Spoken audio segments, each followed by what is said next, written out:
cómo fijarnos en algunas notas de la santidad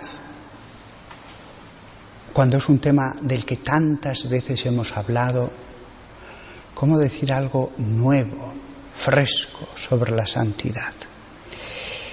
Pues, como dije en el sermón de ayer, se me ocurrió, veamos las poquitas palabras que dice el mismo Jesús a la iglesia de Filadelfia. La iglesia, la única de las 7, a la que no tiene que hacer ninguna corrección. Por lo tanto, imagen esa comunidad de las personas a las que Jesús no les tiene que decir que corrijan nada, porque ellas, escuchando la palabra del Espíritu, ya se han ido corrigiendo a sí mismas. Y lo primero que le dice después de la presentación de las primeras palabras de esa carta a la iglesia de Filadelfia, después de las primeras palabras referidas a sí mismo, Jesús le dice: conozco tus obras, mira, he colocado delante de ti una puerta abierta, que ninguno es capaz de cerrar. Esto, evidentemente, cuando lo dice Jesús a esos cristianos de esa ciudad, que eran poquitos, estamos hablando de una comunidad que a lo mejor eran 50, ellos sabían a qué se refería, qué puerta era la que se había abierto. Probablemente, es una posibilidad entre otras muchas, pero por otra cosa que va a decir más adelante, probablemente esa puerta abierta era un hombre poderoso que les protegía frente a la persecución. Es una posible interpretación. Pero esto se aplica a las almas. Dios a veces abre una puerta a un alma. El alma tiene el Evangelio, el alma tiene lo general, y de pronto Dios le abre una puerta.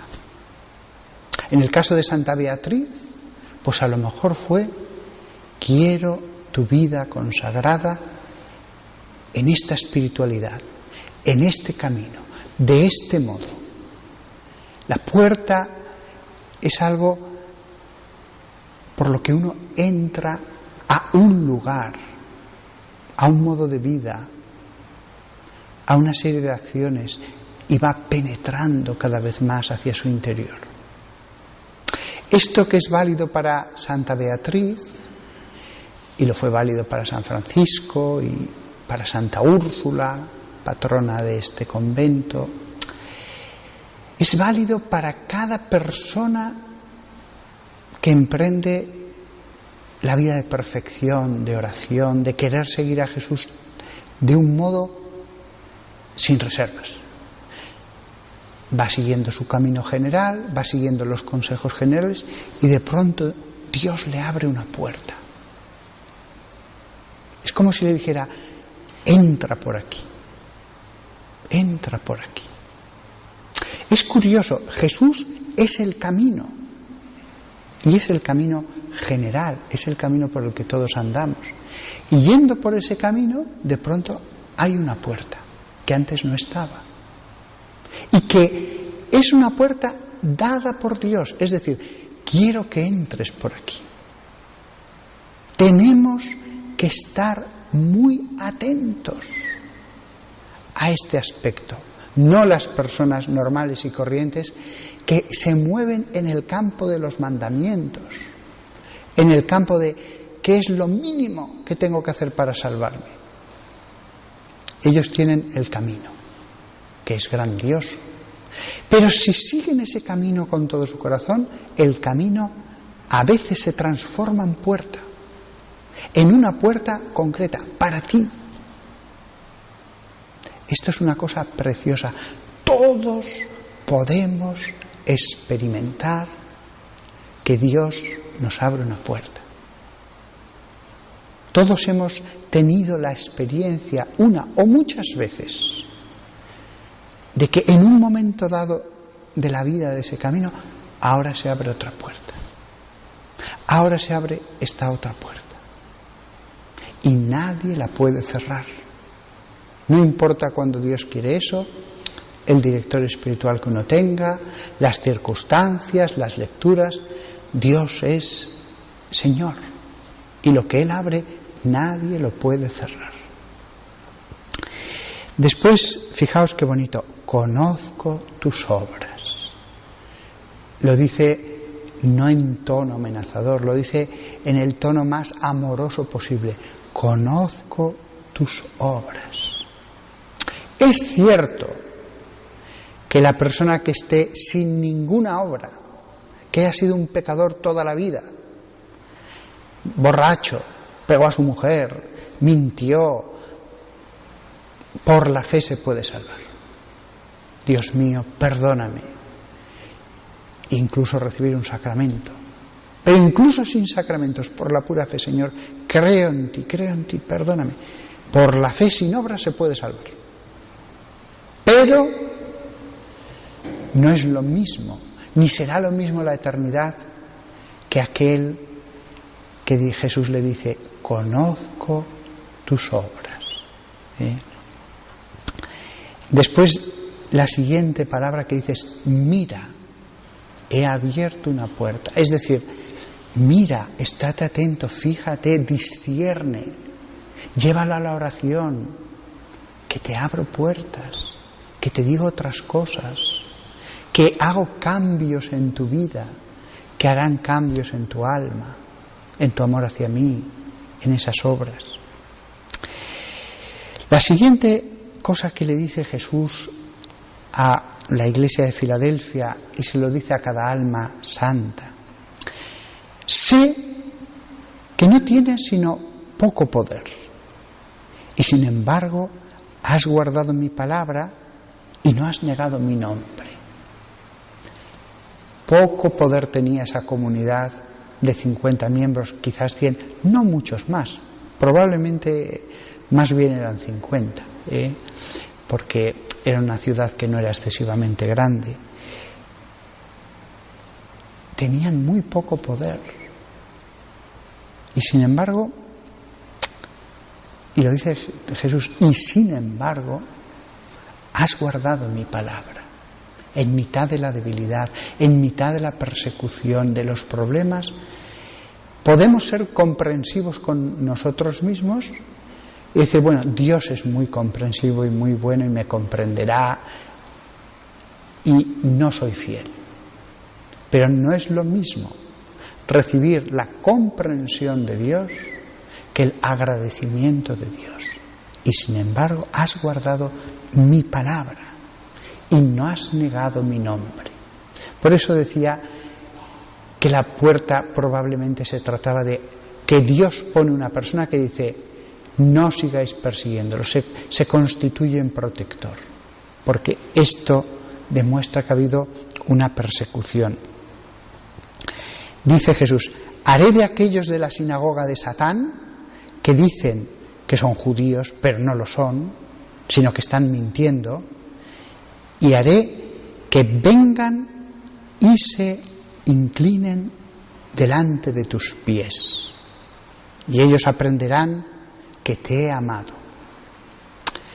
Este versículo, lo mismo que existe la comunidad de los seguidores de Jesús, existe la sinagoga de Satán. La sinagoga de Satán. Es decir, unas personas que se comportaron como verdaderos demonios, pero reunidos y organizados.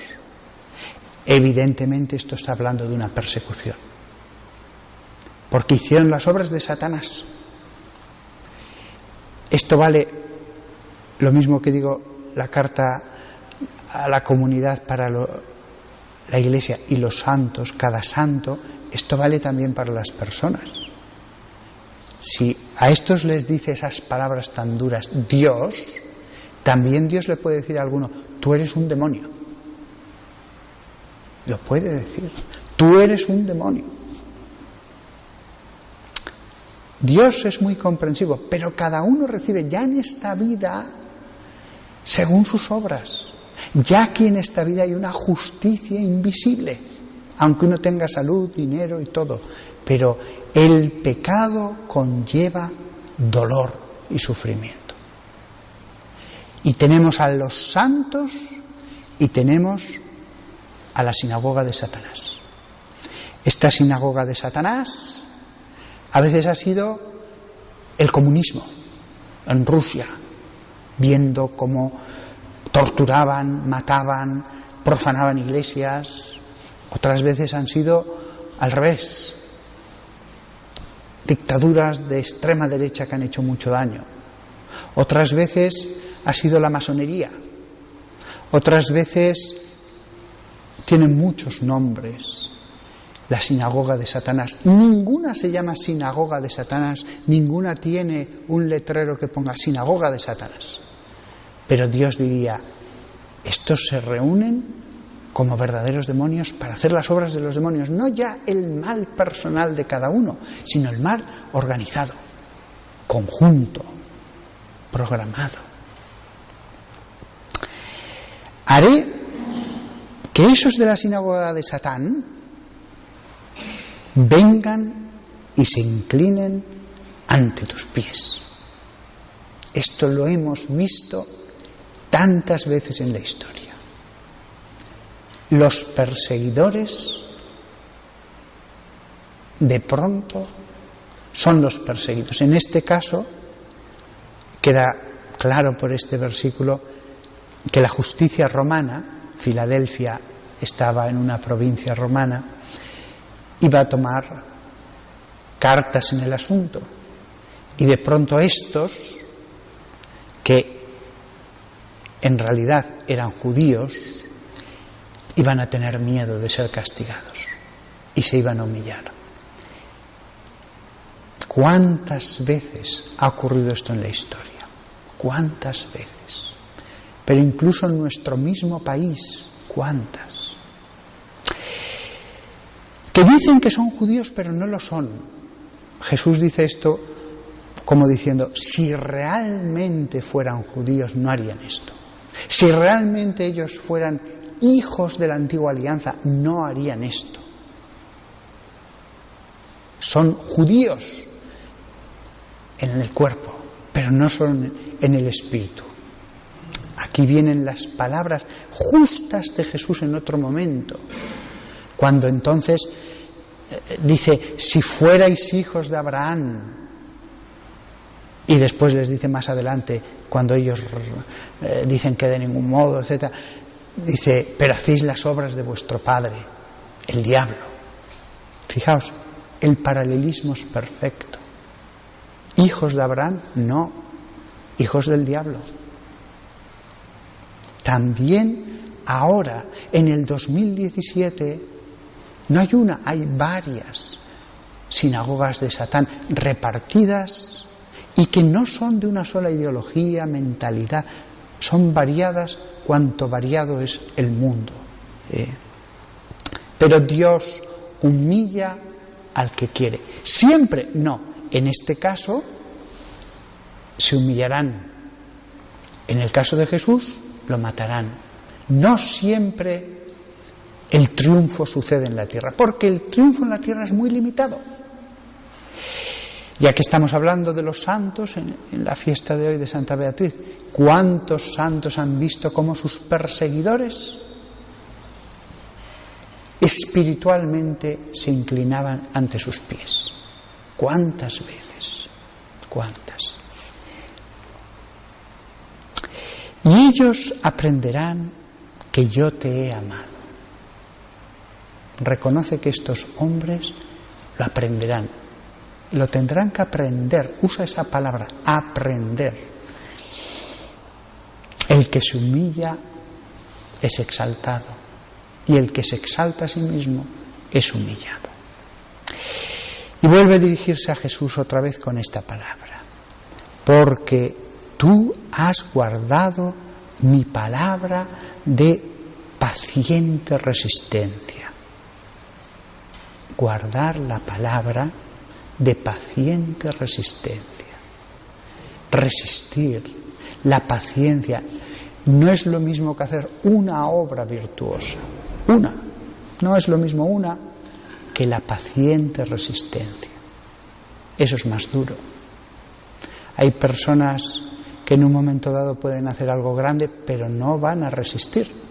No van a resistir. No van a tener la paciencia semana tras semana, mes tras mes, año tras año. Es aquí donde se ve, donde se forja, el buen metal, el metal que resiste. A veces, mi abuelo era herrero, veis la misma barra, vamos a poner una espada que queda más bonita, aunque mi abuelo no hizo ninguna espada nunca, pero una espada, queda más claro lo que voy a decir, y otra, son iguales. Pero si cuando se ha forjado esa espada, el herrero sabe lo que tiene que hacer, que es toda una técnica compleja y en la que hay que dar muchos golpes y volver a calentar ese metal y volverle a dar los golpes para poner otra capa con el carbón, etcétera, y es lo que hace que se transforme en acero, la resistencia es muchísimo mayor. Además, no se va a oxidar. La otra es más frágil y se oxida. Y son de hierro. Podemos ver hasta dos curas. Y sin embargo, uno resistirá, el otro no resistirá. La forja. Porque tú has guardado mi palabra de paciente resistencia, te guardaré de la hora de la prueba que va a venir a todo el mundo para probar a los habitantes de la tierra. Dios a veces a una comunidad o a una persona le dice: tú ya has sufrido mucho, tú ahora vas a ser guardada, vas a ser preservada. Aquí lo dice. Le dice que sus enemigos se van a humillar y viene una prueba, pero ellos no la van a sufrir. Y dice: estoy viniendo pronto, agárrate a lo que tienes, para que ninguno pueda tomar tu corona. Estoy viniendo pronto. Jesús viene a la comunidad o a la vida de la persona. Las venidas de Jesús que tenemos que discernir, que ver. En teoría siempre estamos con Jesús, sí, y sin embargo Jesús dice: estoy viniendo pronto. Esto también aparece en algunas cartas de San Pablo. Ya tenían a Jesús esas comunidades. ¿Por qué dice que viene pronto? Porque a veces viene de un modo distinto y poderoso. En este caso lo que le dice: agarra lo que tienes, agarra lo que tienes. La fe, los sacramentos, la santidad, las virtudes, las enseñanzas que tenéis sobre la Escritura en esta comunidad de Filadelfia. Mantenedlo todo, agarraos a ello. A veces ves a gente muy sencilla, pero en su sencillez se agarran a lo que tienen, que saben que es bueno, sano, ortodoxo, santo. También nosotros debemos agarrarnos a esos tesoros. El sacerdote o las religiosas a su horario de oración, de distribución del día, para que ninguno pueda tomar tu corona. Tu corona. No todas las iglesias tienen corona. Esta sí ha sido coronada. No todas son reinas. No todas han sido honradas porque no lo han merecido, porque no tienen esos tesoros espirituales. Esta corona no es material, es una corona de gemas espirituales. Nadie se la puede arrebatar si ellos no la tiran, esta corona. Las coronas del mundo sí, pero estas espirituales nadie. Pase lo que pase. Imaginaos un sacerdote que por infamias le sacaran del sacerdocio, le quitaran todo, no pudiera decir misa. Su corona nadie se la va a quitar. Sigue no tan reluciente, más reluciente todavía, para que nadie te pueda arrebatar tu corona. Aquí viene un versículo precioso que lo he meditado tantas veces, pero que no voy a decir ni una palabra sobre él, porque ya dije un sermón entero. Si conquistas, te haré pilar en el templo de mi Dios, y nunca saldrás fuera. Frase preciosa, pero esta no requiere ya más explicación, ha tenido un sermón entero en este ambón. Y lo último de todo, para acabar, insisto, lo dice a esa comunidad, se lo podría decir a Santa Beatriz, a los santos, todos. Dice Jesús: escribiré sobre ti el nombre de mi Dios. Fijaos, escribiré sobre ti el nombre de mi Dios, como una cosa propia. Esto es mío, lleva impreso mi nombre, es mío. Que Dios pueda decir de una persona, es mío. Otros no son tan suyos. Escribiré sobre ti el nombre de mi Dios. Otros, desgraciadamente, ese nombre es como si se borrara. Lo tienen, no lo tienen, ahora son fieles, ahora no se puede fiar. Ahora son míos, ahora son del mundo. Pero aquí ya definitivamente lo inscribe. Fijaos que aunque dice escribiré sobre ti, realmente el sentido es inscribir, porque esta expresión de poner el nombre recuerda a las piedras que tenía sobre los hombros y el sumo sacerdote, las gemas con unas palabras que había inscrito Dios sobre ellas, había mandado inscribirlas, o la que había en la banda de oro sobre la tiara, o la piedra que tiene un nombre inscrito sobre ella, de la que habla el Apocalipsis también. No está escrito con tinta, está inscrito de un modo indeleble. Ese es el sentido, ese es el precioso sentido. Somos de Él, ser de Él. Pero lo mismo que la inscripción de una gema era indeleble, pero era costosa, para que un alma verdaderamente tenga inscrito ya de este modo tan bello, como un sello, el nombre de Dios, hay que esforzarse en inscribirlo. Escribiré sobre ti el nombre de mi Dios y el nombre de la ciudad de mi Dios, la nueva Jerusalén que baja de mi Dios del cielo. Dios y la Iglesia. Ya no es solamente Dios como en el Antiguo Testamento, la Iglesia. Ser católicos, no solamente buenas personas en el budismo o buenas personas en otras religiones. Y el nombre de la ciudad de mi Dios, la nueva Jerusalén. Y una tercera cosa, inscribe: y mi propio nuevo nombre.